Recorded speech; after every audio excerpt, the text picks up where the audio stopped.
Ya listos para empezar.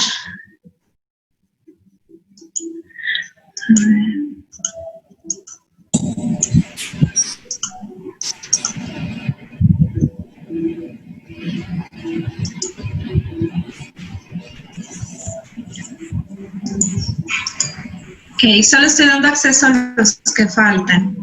Acuérdense de poner en el chat, por favor, nombre completo y grupo.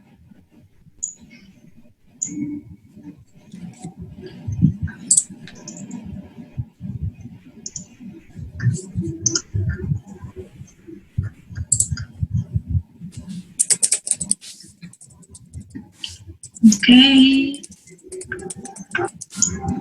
Bueno. Vamos a empezar, y ya que los demás se vayan integrando, porque el tiempo se nos va a ir como agua en esta clase. Y tenemos mucho que ver, no vamos a alcanzar a ver así todo en una sola clase.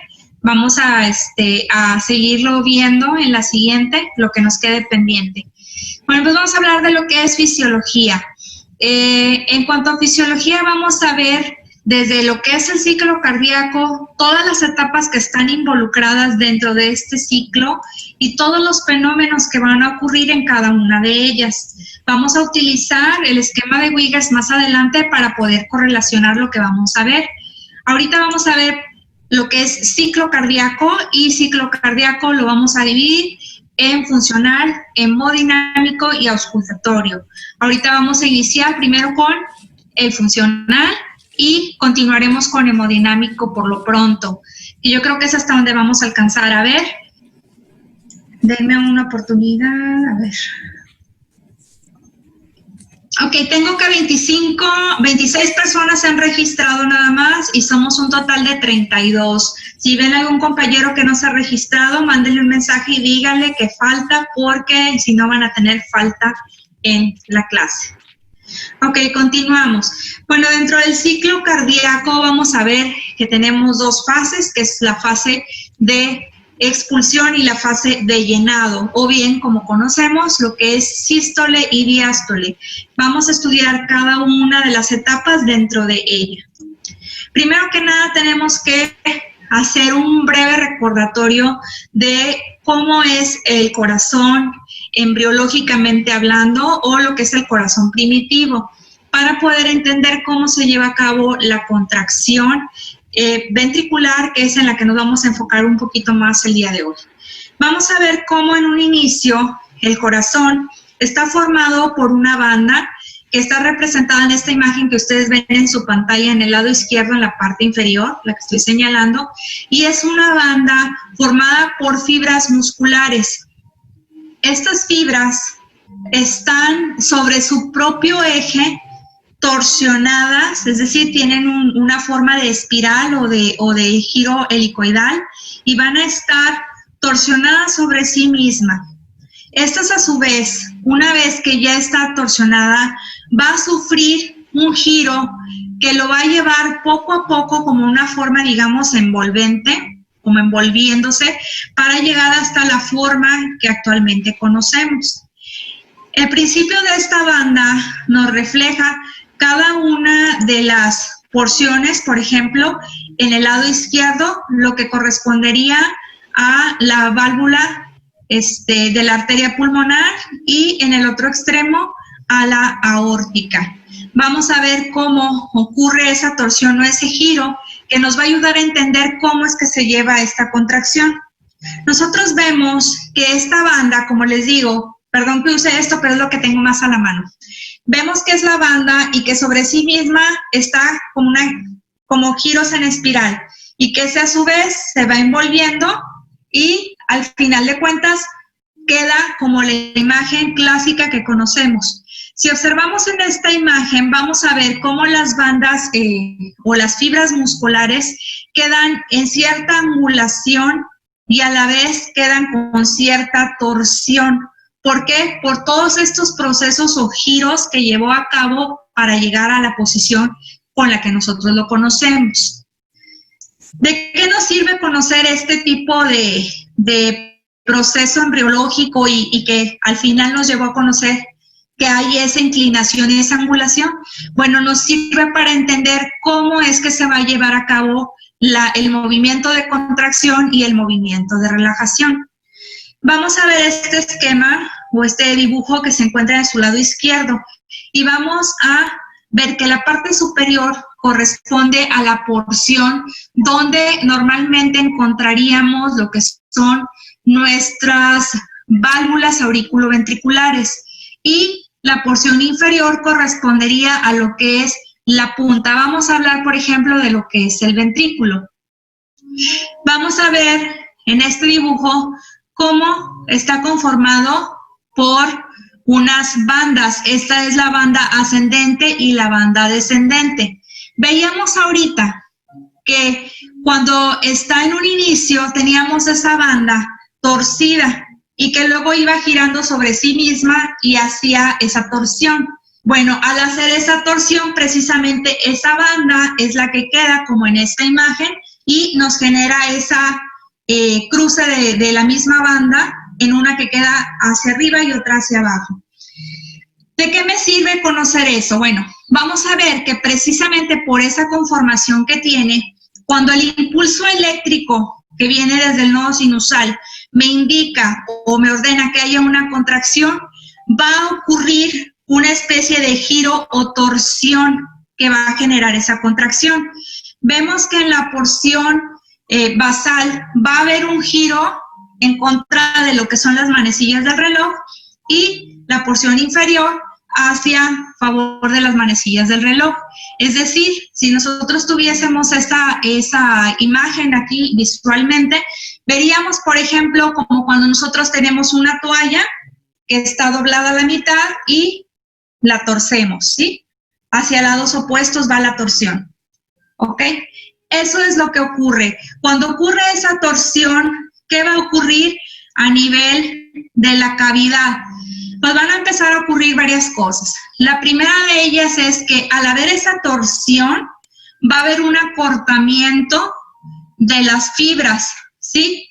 De la misma manera que si yo tengo ahorita esto aquí en mi mano y lo giro, al girar, queda acortado, ¿sí? Va a haber un acortamiento de las fibras, va a haber un acortamiento de la cavidad por la contracción que está ocurriendo. Al ocurrir esto también va a haber aumento de presión dentro del ventrículo y todos esos procesos son los que van a hacer que al aumentar la presión dentro del ventrículo se alcance o se rebase la presión de la aurícula, perdón, de la arteria aórtica y pueda salir eyectado el flujo. Ahora, una vez que la contracción ocurre, que ese giro que estamos hablando se da y que hubo ese aumento de presiones para que se lograra una eyección, empieza el proceso contrario. Hablábamos que lo que ocurría era una torsión. Para que venga el periodo de relajación va a haber una distorsión, es decir, va a regresar a su posición normal o posición de inicio y la rotación pues va a ser completamente opuesta. ¿Qué es lo que va a ocurrir aquí? Cada uno de los pasos que les acabo de comentar, ya se los anoté aquí mismo. Vamos a ver que cuando empieza a regresar a su forma regular o empieza a relajarse, va a generar, por llamarle de alguna forma, una especie de succión o vacío, ¿sí? Vamos a suponer, voy a usar este pizarrón. Ok. Vamos a suponer que lo que va a ocurrir es lo siguiente. Vamos a imaginar que este círculo representa lo que es mi aurícula y este círculo lo que es mi ventrículo, ¿sí?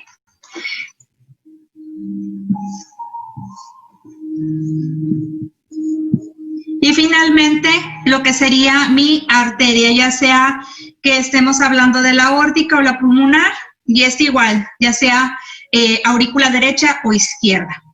Vamos a suponer que a nivel ventricular yo tengo mi volumen sanguíneo. Y este volumen sanguíneo, con la contracción que hablábamos, con esa torsión que reflejábamos, va a empezar a generar presiones. La primera, de la parte interna hacia las paredes ventriculares por el volumen que ya tenemos. Segundo, las presiones por la contracción que está habiendo.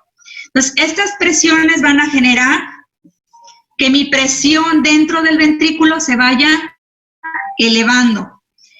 Una vez que la presión se eleva más allá, en este caso que estamos hablando del ventrículo izquierdo hacia la arteria aórtica, una vez que supera los 80 milímetros de mercurio, la válvula se apertura y ocurre la fase de eyección, comienza a vaciarse.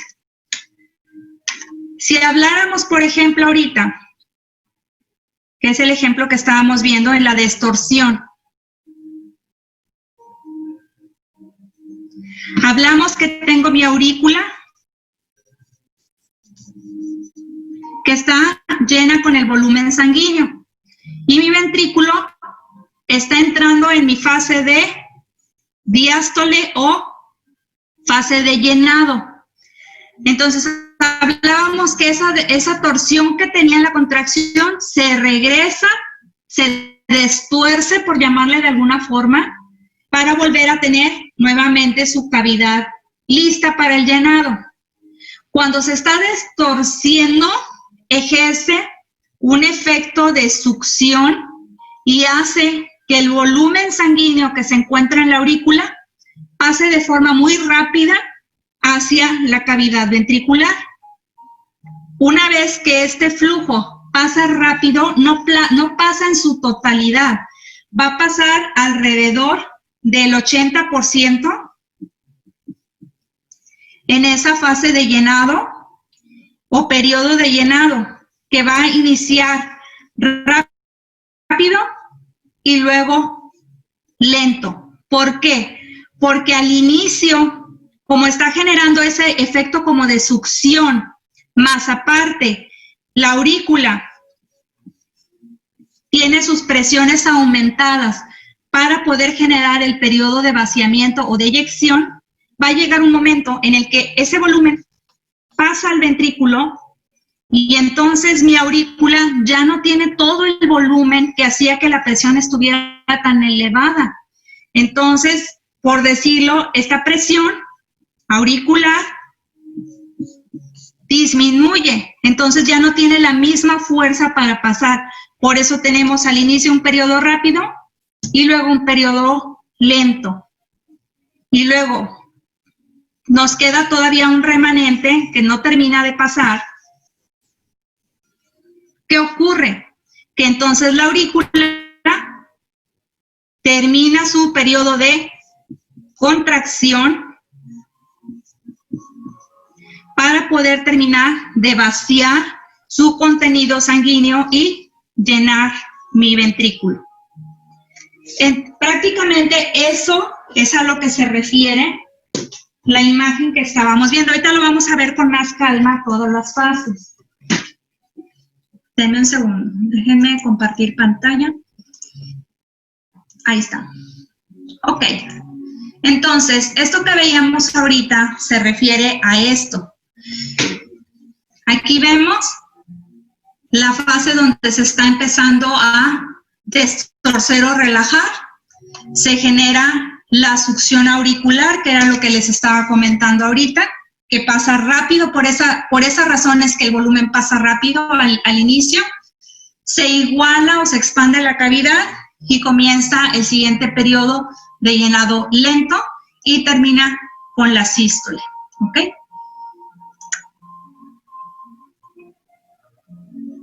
Vamos a ver que para que podamos entender de mejor manera todo este periodo, va a haber ciertas condiciones que tenemos que tener en cuenta. Denme un segundo.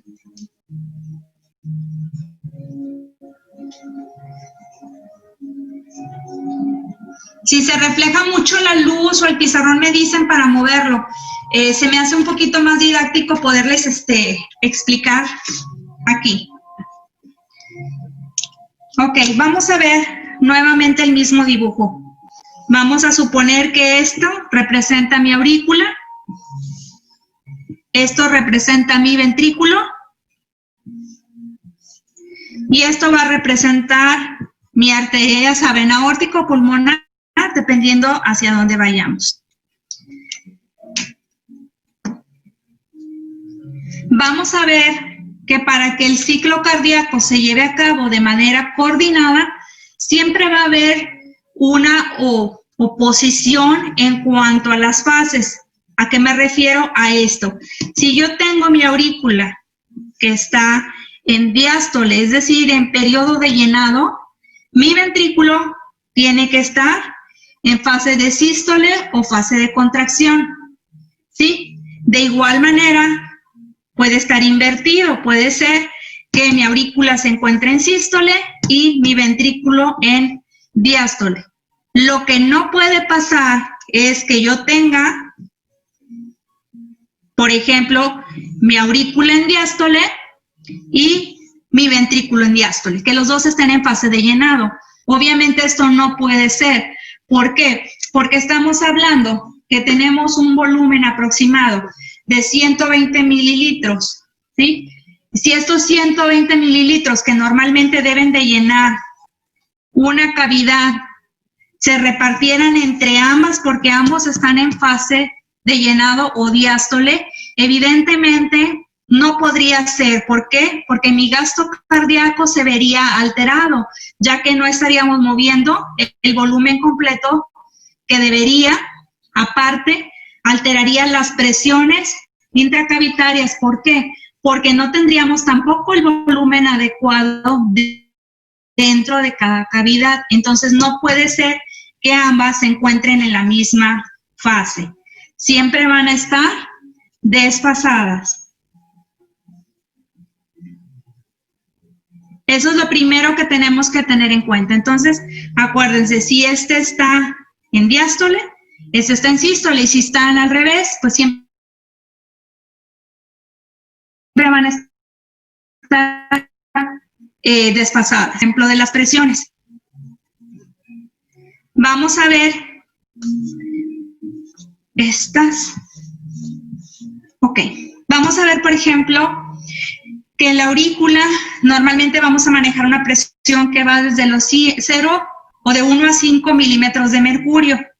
Y para que la apertura valvular se dé, esta aurícula tiene que aumentar su presión cuando está llena para que pueda aperturarse esta válvula y ocurra el llenado. Esto quiere decir que si mi aurícula normalmente tiene una presión de 5, el ventrículo tiene una presión mucho más elevada. Entonces, ¿qué tiene que pasar? Que este 5 se tiene que convertir por lo menos en 20 para que ocurra la apertura valvular. Es decir, supera la presión o alcanza la presión y ocurre la apertura. De la misma forma, va a ocurrir a nivel ventricular. Nosotros tenemos que ya se está llenando y se comenzó el llenado una vez que la aurícula superó los 20 milímetros de mercurio. Pero mi válvula aórtica o pulmonar no se va a abrir hasta que la presión supere los 80 mililitros de mercurio que se encuentran a nivel arterial. Tiene que subir desde los 20 hasta los 80 para que ocurra el periodo de eyección. Si no, no va a ocurrir. Entonces, tenemos que para que las aperturas valvulares ocurran, se tienen que vencer las presiones. Entonces, yo tengo, por ejemplo, lo que es mi presión auricular, presión ventricular y presión arterial. Todos estos los vamos a estar correlacionando en cada una de las etapas. Si yo quiero saber, por ejemplo, ya lo comenté, quiero saber que la fase ventricular está en sístole, va a ocurrir la contracción y todavía no se iguala la presión o no alcanza los 80, quiere decir que mi válvula va a estar cerrada. ¿Cuándo va a estar cerrada? Va a estar cerrada desde los 20 milímetros de mercurio, que fue cuando se empezó a llenar en adelante, hasta que logre superar los 80. Una vez que esto ocurra, esa se va a abrir. ¿Qué ocurre en este tiempo? En este tiempo, el volumen que tiene el ventrículo es el mismo. El volumen no ha cambiado, ya está dentro. Lo único que está ocurriendo es que la presión se está elevando por medio de la contracción para que pueda ocurrir la expulsión o la eyección. Ahora, esto que les acabo de comentar. Aquí vemos a un lado esta escala que representaría los milímetros de mercurio o la presión que va desde 0, 20, 80 y 120. Vamos a ver cómo la presión se va a ir elevando para poder llevar a cabo nuestro ciclo de forma normal y que pueda ocurrir cada uno de los procesos. Este esquema representa lo que sería a nivel ventricular. Ok, vamos a ver aquí lo siguiente. Una vez que el ventrículo está lleno del volumen sanguíneo que pasó de la aurícula, la presión comienza a subir. Voy a rayar aquí en medio, ¿ok?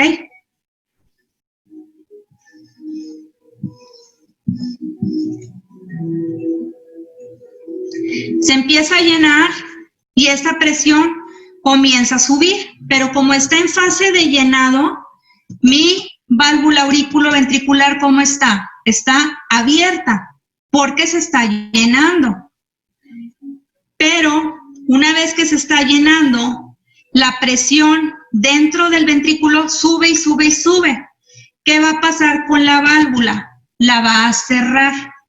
¿Por qué? Porque la presión en la aurícula dijimos que conforme se vacía, disminuye. Entonces, recordemos esto. Vimos un poquito de anatomía y veíamos, por ejemplo, que esto representaba lo que son los velos o valvas. Y veíamos que tienen unas cuerdas tendinosas. Y esas cuerdas tendinosas están fijadas a los músculos papilares. ¿Qué va a ocurrir? Que conforme esta presión va subiendo en el ventrículo, la presión va a empujar estas valvas o velos hacia arriba. Si yo aquí tengo mi aurícula y la presión está subiendo, estos velos, lo normal sería, o lo lógico, no es normal, pero lo lógico sería que la presión los empujara hacia la aurícula.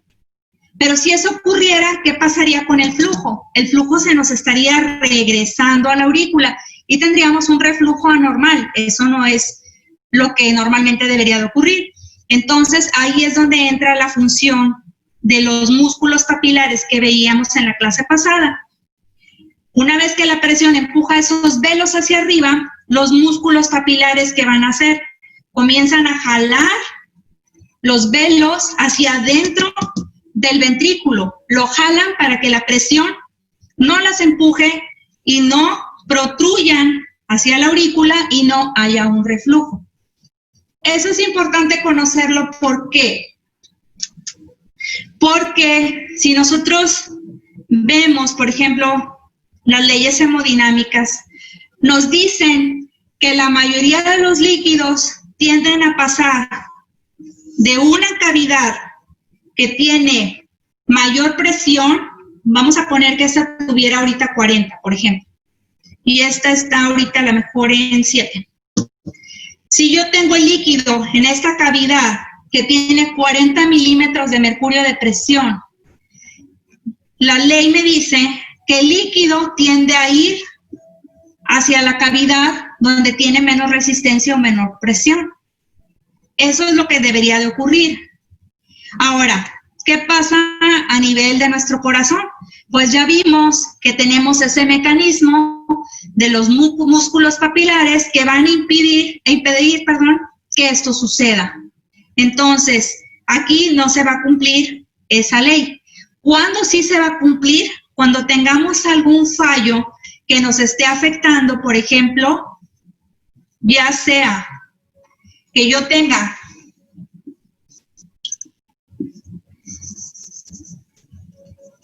mis músculos papilares que aparentemente se encuentren íntegros, pero que ocurra, por ejemplo, una ruptura de una cuerda tendinosa.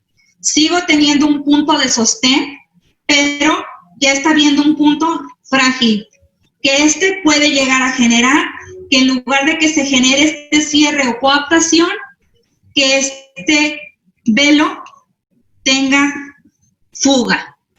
¿Ok? Ese sería uno. Otro ejemplo. ¿Se acuerdan también cuando veíamos las válvulas y veíamos que tenían un anillo valvular y decíamos que hay un anillo fibroso alrededor de cada válvula y que, por ejemplo, si habláramos, digamos, de la tricuspidia, ¿ok? Vamos a ver que les comentaba que hay algunas patologías que nos van a generar daño de estas comisuras, es decir, de la porción donde se une o se abre cada velo de la válvula. Hay algunas patologías que lo que van a hacer es generar que haya alguna cicatrización o que haya algún daño sobre el velo y que no permita que haya el cierre hermético. Entonces, tanto una cicatrización como un daño a nivel valvular también va a hacer que no haya un cierre hermético y por lo tanto tengamos fugas. ¿Hacia dónde van a ser las fugas? Hacia los lugares de menor presión. Eso es lo que va a ocurrir. Ok. Vamos a continuar un poquito. Vamos a estar usando un poquito este. Perdón que se los tenga así, pero lo que pasa es que no sé qué le pasó a mi computadora que se me bloqueó. Todas esas cuestiones técnicas que no queremos que nos pasen, me pasaron hoy, en la mañana. Entonces, tuve que hacer uso de esto. Bueno, vamos a continuar para que nos quede claro cada uno de los conceptos que vamos a seguir viendo, pero seguimos hablando todavía del ciclo cardíaco, sístole, diástole. Ok, vamos a ver que tanto lo que es la diástole como la sístole, ambas se van a dividir en 3 periodos. Cada una va a tener 3 periodos. Y en cada uno de los periodos va a haber un fenómeno o un cambio. ¿Qué es lo primero que vamos a ver? Vamos a ver que en lo que es la diástole vamos a tener un primer periodo que hablábamos ahorita de que era un periodo donde había un llenado rápido. ¿Sí? ¿Se acuerdan que hablábamos que por la presión iba a pasar de forma rápida? Entonces vamos a tener el primer periodo de llenado rápido. En la segunda etapa vamos a tener un periodo de llenado lento. Y en la parte final es lo que se le conoce propiamente como sístole auricular. ¿Ok? ¿Cómo va a ser esto? Decíamos que en la primera fase o primer periodo va a pasar el volumen sanguíneo de forma muy rápida porque viene con toda la presión, ¿sí? Por el volumen y por las presiones que hay en la aurícula para poder llenar. En el segundo periodo hablábamos de que hay un momento en el que el volumen sigue pasando, pero la presión auricular disminuye, ya no es la misma que al principio. Entonces se sigue llenando, pero de una forma más lenta. En estos dos periodos, rápido y lento, vamos a tener que aproximadamente lo que es el 80% del volumen, ¿sí?, va a ser vaciado.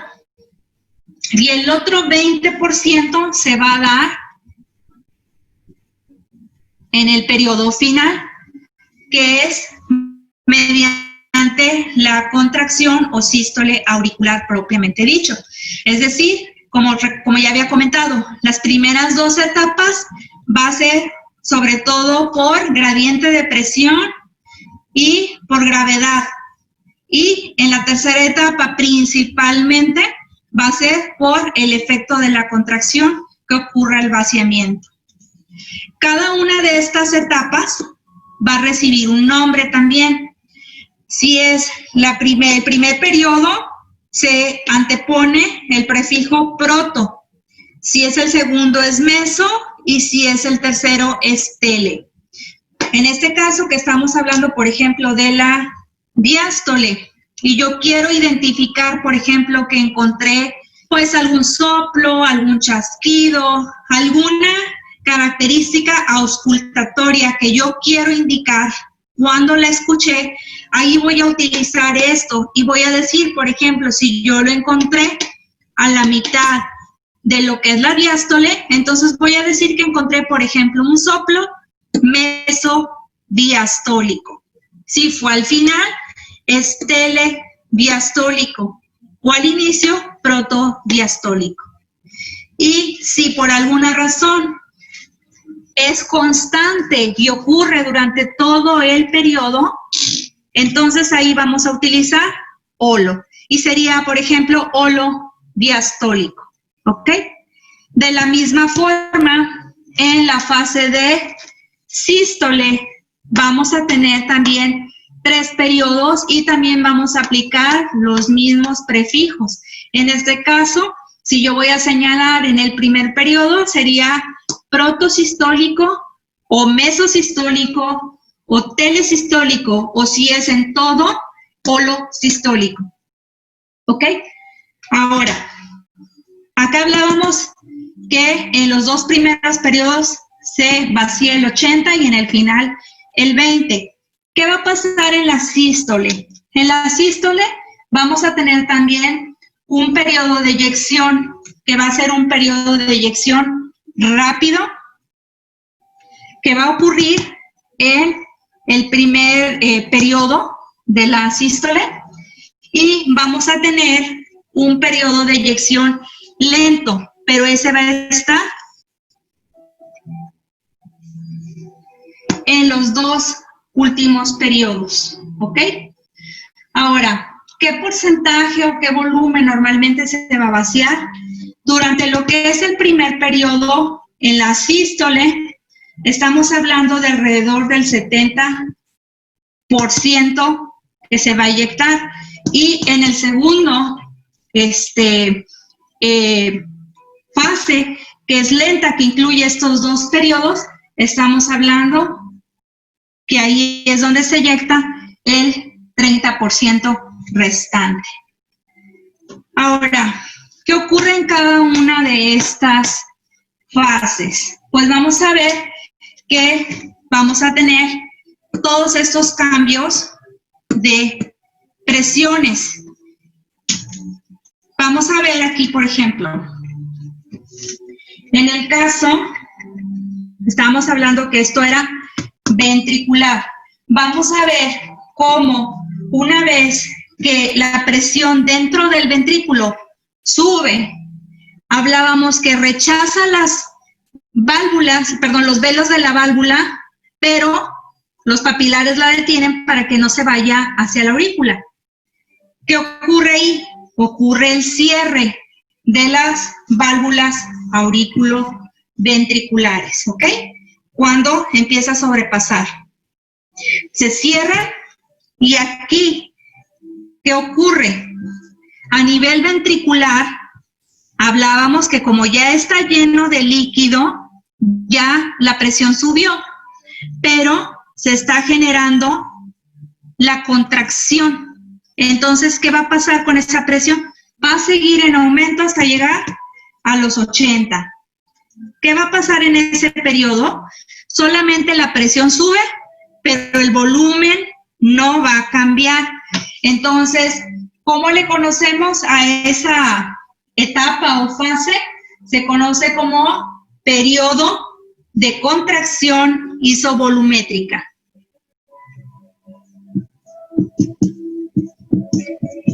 Ese es un periodo de contracción que ocurre de aquí a aquí y es isovolumétrica. ¿Por qué?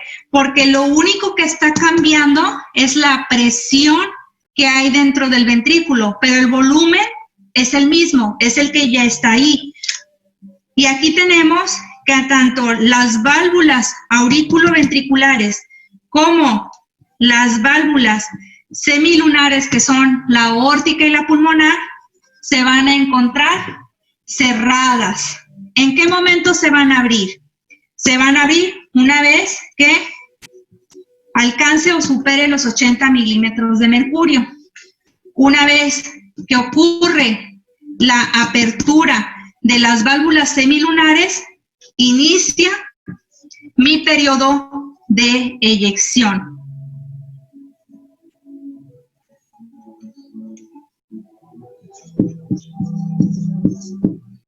Aquí es donde vamos a tener mi periodo de eyección. Aquí inicia.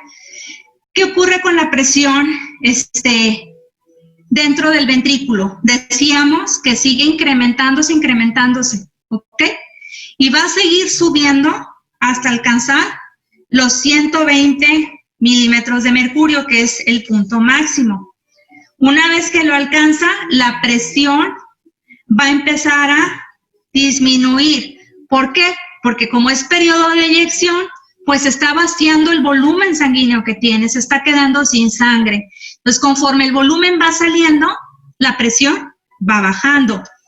Cuando nuevamente alcanza esos 80 milímetros de mercurio y los rebasa, ¿qué ocurre aquí? Ocurre el cierre de las válvulas semilunares, ¿ok? Entonces, aquí es la apertura y aquí es el cierre, ¿ok? La presión va a continuar descendiendo. ¿Por qué? Por lo que ya dijimos, sigue vaciándose. Y una vez que llega nuevamente y alcanza lo que son los 20 milímetros de mercurio, a esta altura aproximadamente va a ocurrir la apertura de las válvulas auriculoventriculares para iniciar el siguiente ciclo. Entonces, vamos a tener que esto que ocurrió aquí me va a delimitar o me va a definir mi periodo que conocemos o mi fase de sístole. Y una vez que ocurre la apertura valvular, de aquí para acá, estoy iniciando con mi diástole. ¿Ok? Vamos a tener otros esquemas y diagramas donde esto mismo que yo ya expliqué, lo vamos a ver, pero se me hacía un poquito también más fácil para tratar de detenerme en los puntos y que lo fuéramos viendo. Déjenme regresar a la presentación. Ah, sí, es cierto. Yo quiero seguirle, pero me dice que menos de un minuto. Les mando el enlace para la siguiente clase. Vamos a continuar con un pequeño repaso de esto que ya se vio, porque todo lo vamos a seguir viendo más adelante. ¿Dudas o preguntas? Me escriben y las aclaramos. Espero haber sido lo más claro posible. Repito, es mucha información, pero la vamos a seguir viendo.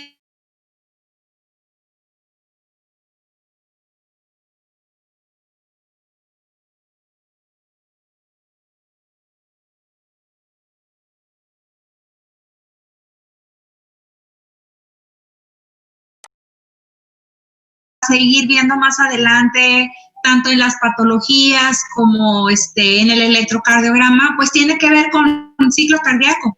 Entonces, lo que vamos a estar haciendo en la siguiente clase es terminar de ver ciclo cardíaco, pero ahora fase por fase o cada una de las etapas, qué es lo que va ocurriendo.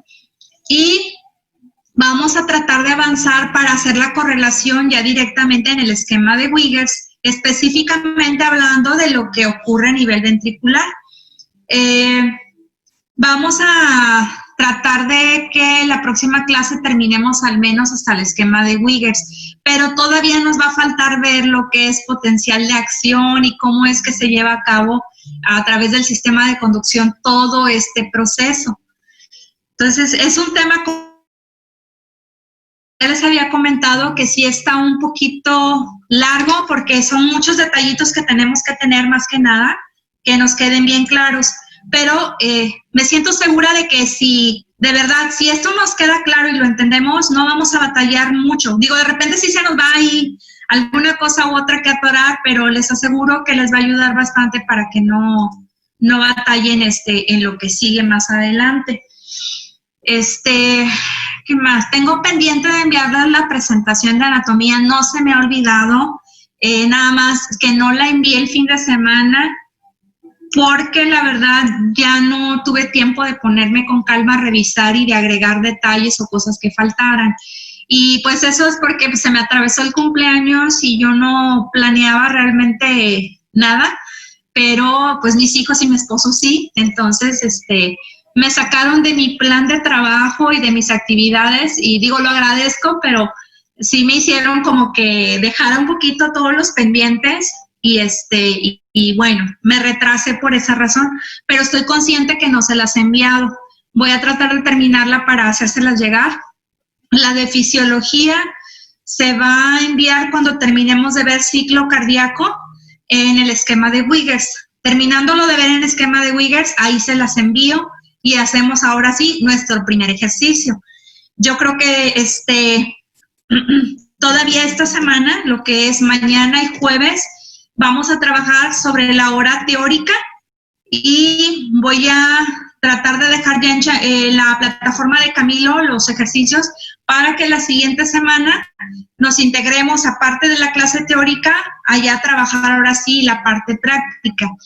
He estado pensando que para la parte vamos a tener que conectar sobre todo para lo que es historia clínica. Para historia clínica, porque necesito explicarles y remarcarles los diferentes puntos que me interesa que estén presentes, y para la parte de auscultación, ¿sí? Lo demás, lo de los ejercicios, les dije que voy a estar pendiente, pero los ejercicios, pues prácticamente entran a la plataforma, lo contestan y ya. Pero para la realización de historia clínica y eso, sí quiero estar presente. Entonces, para eso yo les estaría mandando enlace. Entonces, para nuestra siguiente clase teórica, les voy a hacer llegar el enlace al grupo como siempre, para que, pues para que nos conectemos y continuemos con el tema. Espero que haya quedado claro hasta donde alcanzamos a ver. Repito, si algo no quedó claro, créanme que como lo vamos a seguir viendo, o sea, al final les va a quedar de que ya lo vimos tanto y tanto, que ya sé que la presión, que ya sé que el ventrículo, que se van a acordar, no van a batallar, primero Dios. Entonces, me quedan 9 minutos para empezar con la siguiente clase. Los tengo que dejar para al menos descansar un poquito la voz, porque sí llevo clase tras clase. Y nada más les iba a comentar, vamos a seguir trabajando por los bloques que nos permite la plataforma de Zoom. Va a haber veces, por ejemplo, si tenemos 2 horas seguidas, voy a tratar de que, por decir, cada bloque, que son 45 minutos en promedio, sería lo que equivaldría a más o menos a 1 hora de clase, para que a mí me den tiempo, como están todas corridas, que me den oportunidad de tener aunque sea un break de 10, 15 minutos antes de comenzar con el siguiente grupo, y que yo también no me sienta tan agotada de la voz y todo, porque sí estoy teniendo, o sea, si les enseñara mi horario, se darían cuenta que ahorita estoy bien saturada y está padre, pero el problema es que sí me estoy, como aquí hablo mucho, cuando estoy en el salón también hablo mucho, pero ustedes saben que llegamos al salón y que entre que lo que se toma lista o estoy escribiendo en el pizarrón es un poquito menos de tiempo que está uno hablando, pero aquí como estoy ante la cámara tengo que ser constante, entonces sí requiero así como que un break de descanso entre clase y clase, y por esa razón voy a estar tomando los bloques así, para que no se vayan así a sentir de que, nada más nos dio los 2 bloques o uno como ahorita, es por esa razón. Si el tiempo me da y estamos como ahorita enrolados en la clase, yo le sigo, pero como ahorita que las tengo seguidas hoy, sí, ya ahorita me quedan 8 minutos, ya me marca la pantalla, ya los voy a tener que dejar. Entonces quedamos pendientes con el enlace para la siguiente clase, igual se los voy a mandar al grupo y cualquier cosa pues me escriben. Cuídense mucho y nos vemos la siguiente clase. Nos vemos. Gracias, doctora. De nada.